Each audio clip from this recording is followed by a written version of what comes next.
I would like to emphasise that I strongly believe in freedom of speech.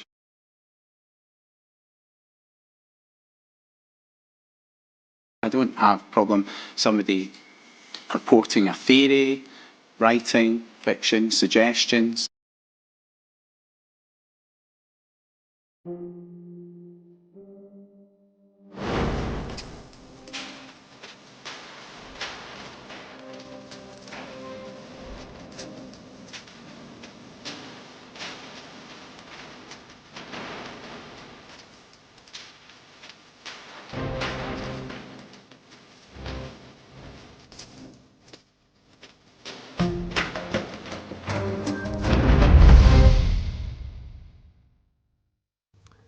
So, how did Madeleine McCann die?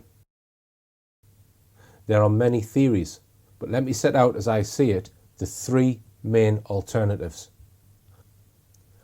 Alternative 1. Madeleine died as a result of an overdose or sedatives or other drugs, either cumulatively, over time, or administered on that holiday. Alternative 2. Madeleine died in a freak accident, either when the McCanns were present or when they were not present. If the death was an accident, there needs to be a reason for the cover-up. If the McCanns were not present, the accident could have been covered up to conceal the McCanns' negligence. Or an autopsy might reveal previous ill treatment of Madeleine, for example, the use of sedative drugs or physical or sexual abuse. Or because there was a mystery about her true parents, i.e. she was not the true daughter of both parents, or she was a surrogate or was adopted. Alternative 3 is that Madeleine was the subject of an unprovoked assault by either parent or possibly someone else that killed her. Whatever the cause of death, were the McCanns and their group of friends connected in some way with a high-level paedophile ring, and perhaps that is why her death was covered up? Were the McCanns able to call in favours?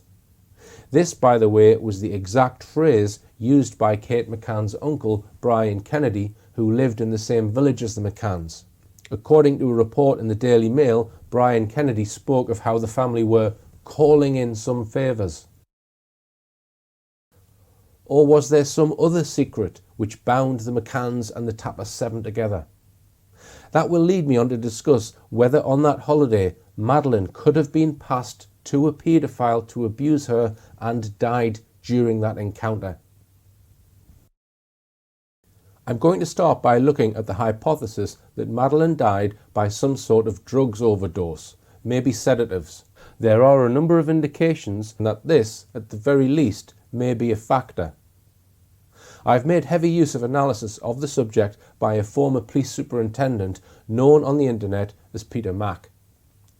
If you look at the accounts Kate McCann has given of her immediate reactions to Madeleine being missing, she speaks of having yelled, hitting out at things, banging my fists on the railings, running from pillar to post, throwing open, hurtling out, started screaming, was hysterical, and so on. It is surprising then, if the twins really were there during these events, that they did not wake up. I wandered into the children's bedroom several times to check Sean and Emily. They were both lying there on their fronts in a kind of crouch, with their heads turned sideways and their knees tucked under their tummies. In spite of the noise and lights and general pandemonium, they hadn't stirred. They had always been sound sleepers, but this seemed unnatural. Scared for them too, I placed the palms of my hand on their backs to check for chest movement, basically for some sign of life. Had Madeleine been given some kind of sedative to keep her quiet? Had the twins too? Fiona Payne, in her statement, claimed that Kate had put a finger under the children's noses to test for breathing. But what is absent is any sense of urgency, of rousing them to make sure they were alive and breathing. Is the account of the twins doubled up in a crouching position fabricated? Perhaps created to suggest that the abductor could have sedated them? It is stated that at some point friends carried the still sleeping twins to another apartment. There is no proof at all that the twins were even in the McCann's apartment that evening. The Portuguese police report of the 10th of September 2007 was clear in saying that the crime scene in the children's bedroom had been arranged. The police who spoke to Kate McCann on the 3rd of August said, "She now presumes that they were under the effect of some sedative drug that a presumed abductor had administered to the 3 children in order to be able to abduct Madeleine," a situation which Kate refers to being possible. In a TV programme in 2009, Gonçalo Amaral was asked, "Do you think the children were sedated?" He answered, "There is no doubt. Kate called a colleague of mine on or about the 10th of August to ask the PJ to check the twins for traces of sedation. Kate was apparently alone when she called, and a bit upset. But that same afternoon, Jerry called and cancelled the request." Up until that date, more than 3 months after Madeleine was reported missing, the McCanns had not previously asked the police to carry out toxicology tests on the children. Then Kate asks, but Jerry later the same day cancelled her request. Several weeks later, though, the McCanns organised their own drug tests on the children, which took place on the 24th of September 2007. That was very nearly 5 months after Madeleine's reported disappearance. It allowed enough time for most drug toxins to have long since been eliminated from their bodies. Moreover, it was someone from the government-backed, highly questionable Control Risks Group who arranged to carry out the tests.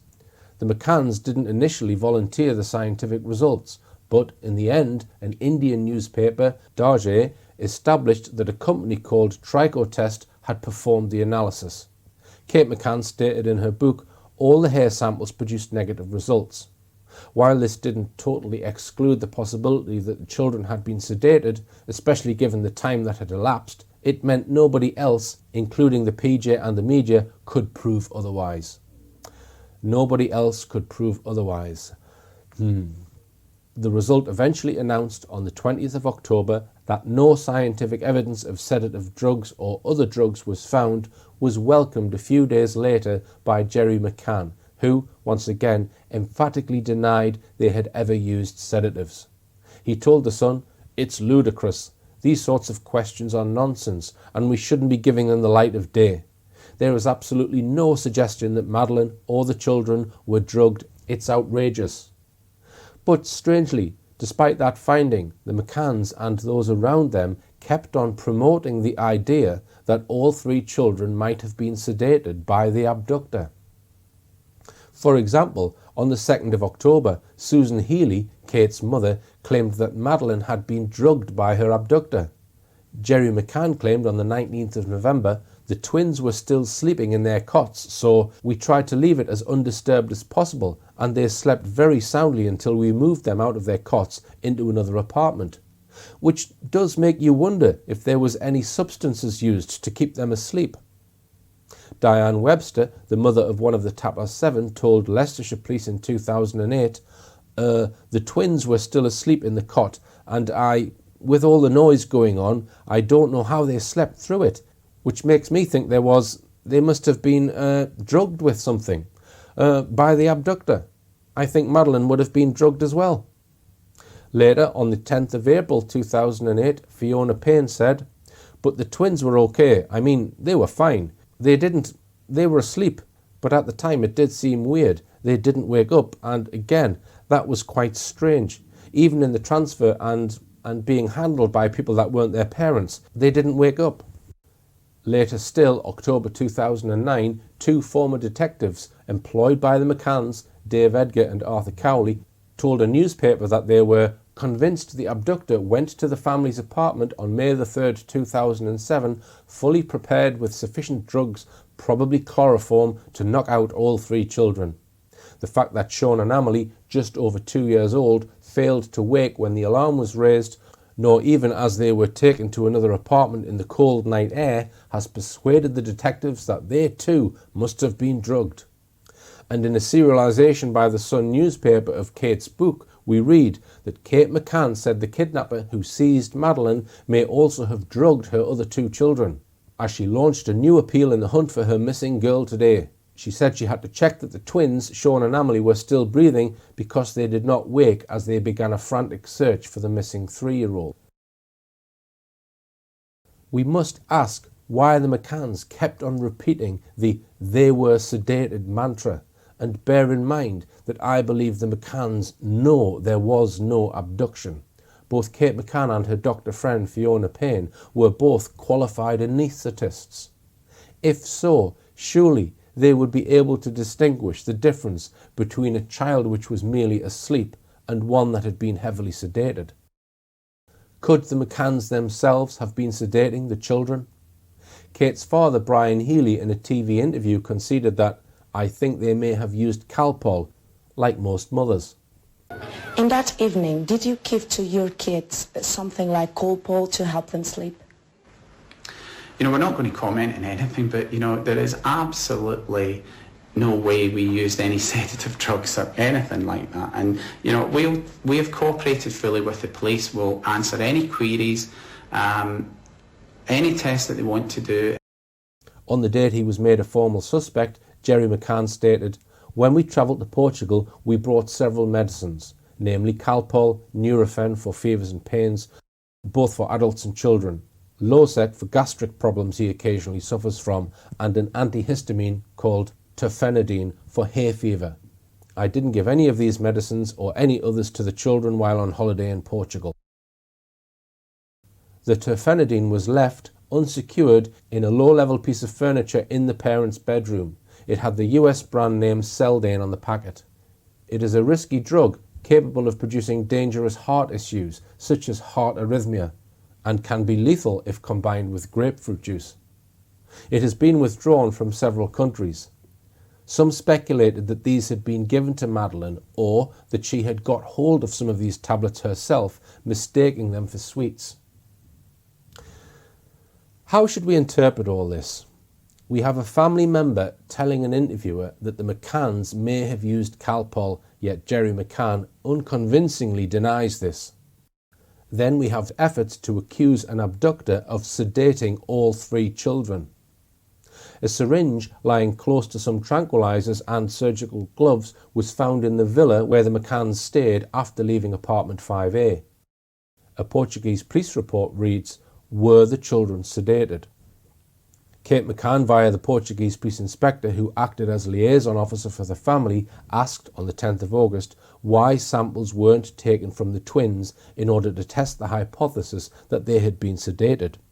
She knew well enough at that time, more than 3 months later, that such an examination would be worthless.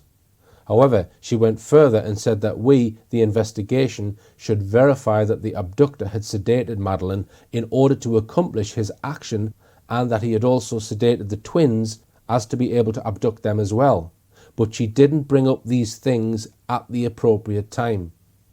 What we know for certain is that the sedatives have periods in which to act as a sedative, and timings at which they are normally completely expelled from the body that vary between 6 and 200 hours. The McCann's medical knowledge is enough to know this.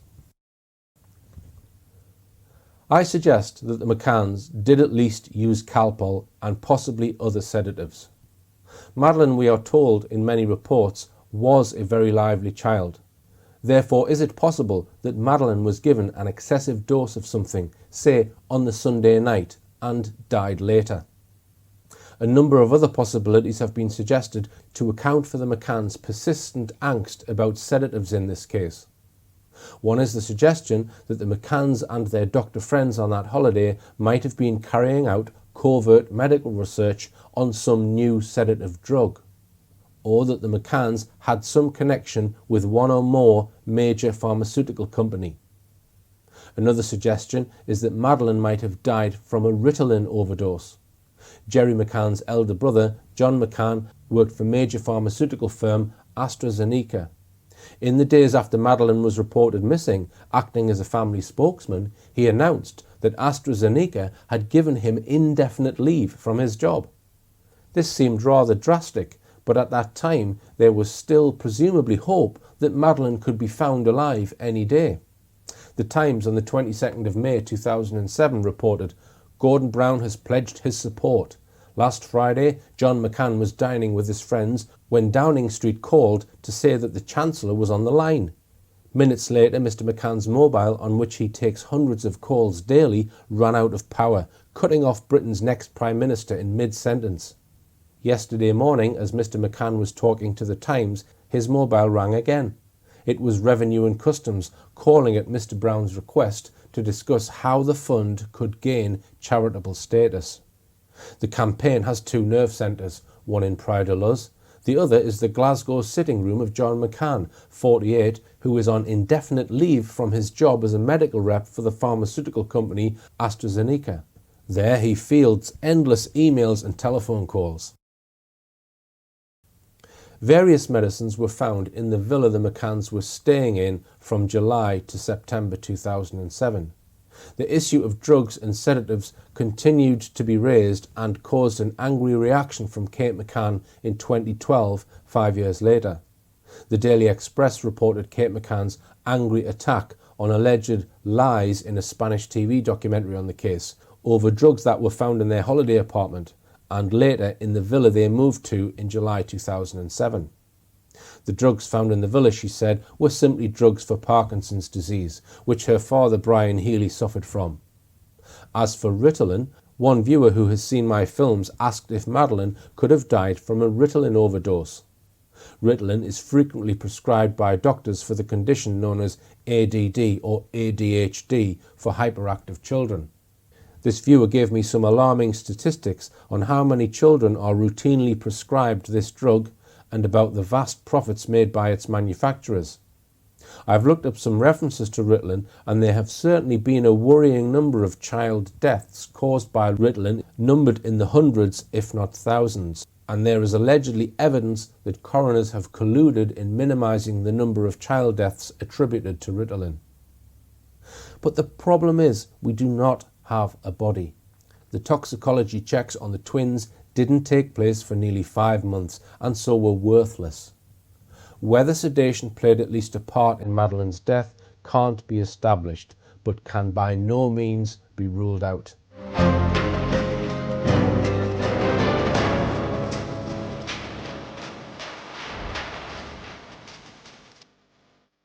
I now come to the freak accident theory, which was the one advanced by Gonçalo Amaral and the PJ inspector Tavares de Almeida, who wrote a report on the case on the 10th of September 2007, 3 days after the McCanns were declared suspects.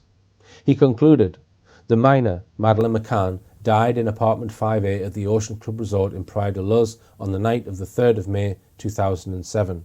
At this moment, there seems to be no strong indications that the child's death was other than the result of a tragic accident. Now, there is evidence that Madeleine's death could be associated with loss of blood.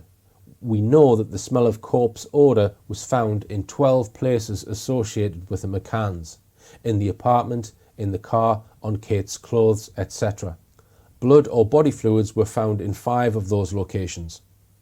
I appreciate that the second round of forensic tests conducted by the Forensic Science Service were inconclusive, allegedly because of contamination, and that the blood and body fluids only might be Madeleine's.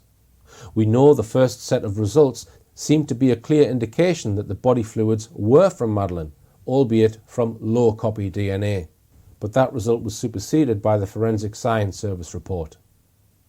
I want to focus on the very strong alert that the dogs gave to the area below the window in the McCann's apartment lounge. The cadaver dog Eddie gave a major immediate alert here. The blood dog found blood or body fluids in the exact same spot.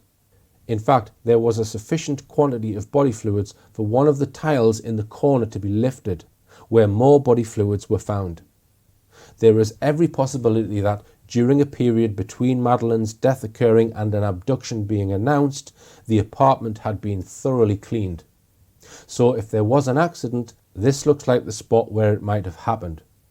For that reason, a common suggestion is that Madeleine might have fallen off the sofa and banged her head so hard that she died from her injuries. It was a hard, tiled surface. However, I consider the possibility of a fatal accident occurring from such an accidental fall to be unlikely. Let us assume first that it happened whilst the McCanns were in the apartment. Accidents do happen, and may sometimes be fatal. If it was such an unfortunate accident, why would they not inform the hospital straight away, even if she had died? It is a crime to conceal a body. An explanation that she had been playing around and banged her head on the floor would probably be accepted, unless, that is, her injuries were not consistent just with an accident. However, the position would be rather different if, say, Madeleine and the twins had been left on their own in the evening. The accident happened soon after they left, and they had not got back until the early hours of the morning. If this was the case, rigor mortis might have set in, and therefore the hospital and the police might ask them searching questions about why it took them so long to find that Madeleine was dead. In that scenario, the presumption of a significant degree of negligence would arise, with prosecution being a real risk. So that might have made the McCanns decide to attempt to cover up. There is a third possibility, namely that there was indeed an accident, but that if Madeleine's body was presented for an autopsy, the authorities would discover something that the McCanns would desperately want hidden. The following suggestions have been made. There might be pre-existing signs of physical abuse. There might be pre-existing signs of sexual abuse. A toxicology report might reveal signs of past sedatives or other drugs in her system, or her medical records or an analysis of her DNA might reveal something that the McCanns wanted hidden. The following suggestions within this have been put forward: that she was adopted, or a surrogate child, or was not the child of both parents, or even that she was the product of some genetic engineering project, perhaps a clone. On the subject of possible physical or sexual abuse, we have a range of photographs and videos of Madeleine which the McCanns have put into the public domain. Generally, they show a happy, active, talkative child.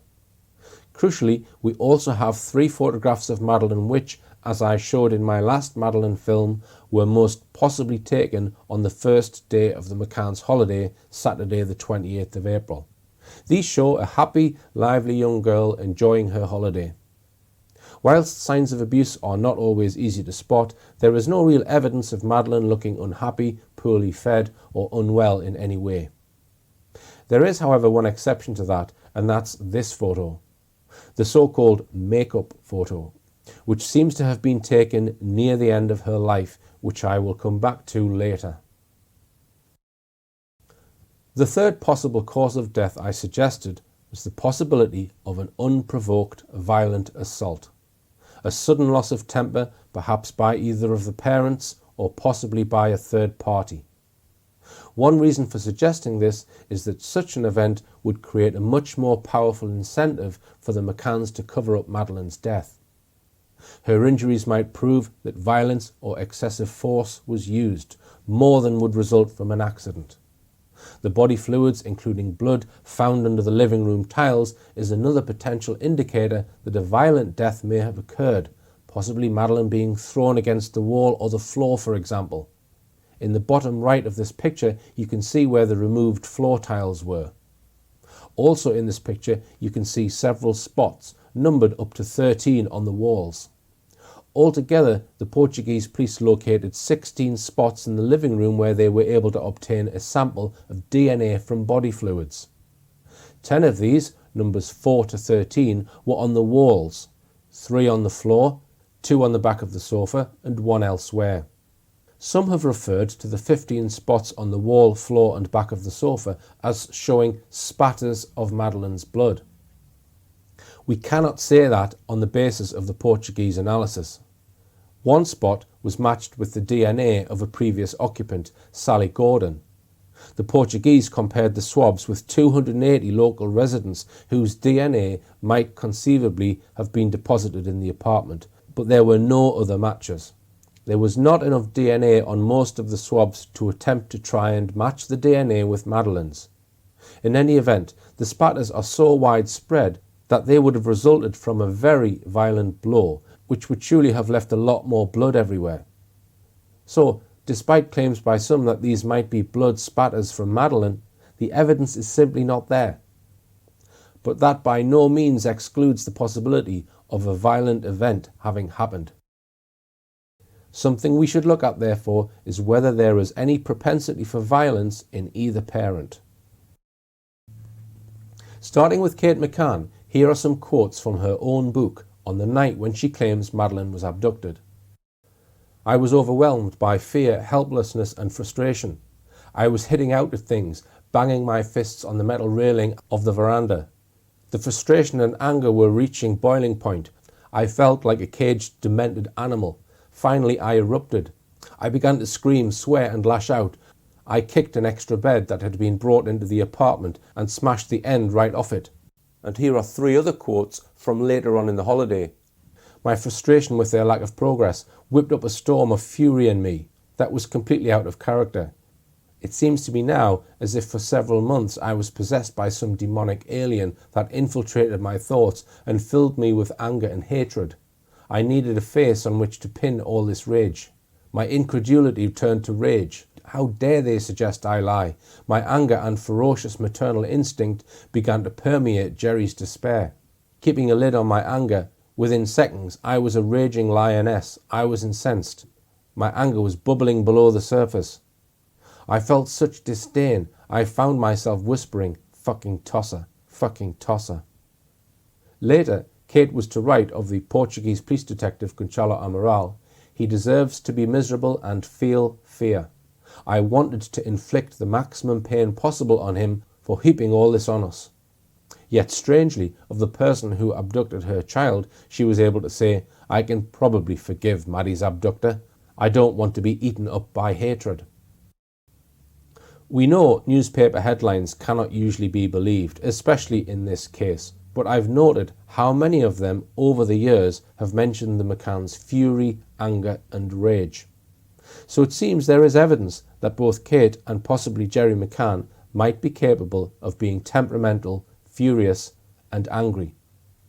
Another concern about Kate McCann was revealed early on when one of the McCann's relatives volunteered the surprising information, which I have not yet verified, that there was always someone with Kate when Jerry was frequently away from home on holidays or on business. I believe it was a suggestion that she was possibly at risk to herself and others if on her own with the children, but as I said, I have not got this confirmed.